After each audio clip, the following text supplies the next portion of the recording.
Živjeti u kući sa dvorištem zvuči super dok ne shvatite da vam Wi-Fi ne dopire dalje od vaše dnevne sobe. I tamo kada pokušate da proverite kameru u dvorištu, ekran se zamrzne i pojavi se ono poznato buffering. Većina ljudi pokuša to da reši običnim Wi-Fi proširivačima ili stavljanjem rutera na terasu, ali ti uređaji brzo odustanu kada dođu ekstremno niske ili visoke temperature. Zato postoji Asus Zen Wi-Fi BD4 Outdoor.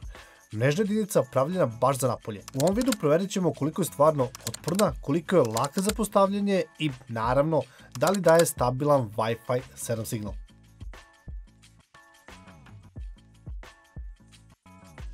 U kutiji vas čeka uredno spakovan uređaj sa svim potrebnim dodacima. Imate mrežni kabel, dva strujna kabela EU i UK standard, komplet za montažu, uputstvo i naravno garancija. Asus je ovde bio velikodušan, dobijate sve što vam treba da ga postavite na zid, stub, ogradu ili bilo koju drugu površinu.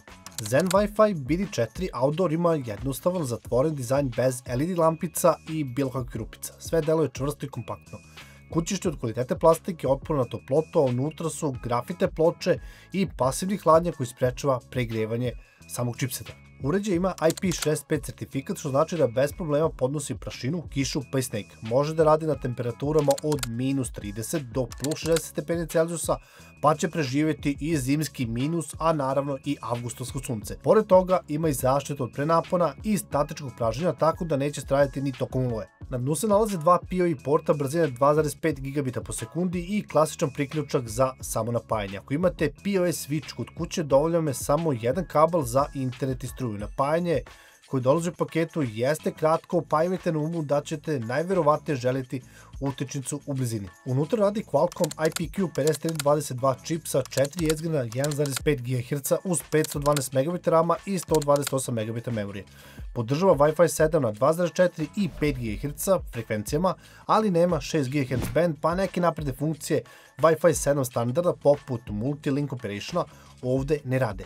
Maksimalne brzine su oko 700 megabita po sekundi na manjoj frekvenciji i oko 3000 megabita po sekundi na 5 GHz.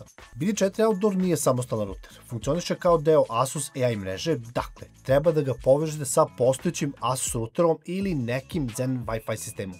Pazite, proces je jednostavno. Ulogujte se u interfejs glavnog rutera naravno, otvorite EMS sekciju i kliknete Add Node.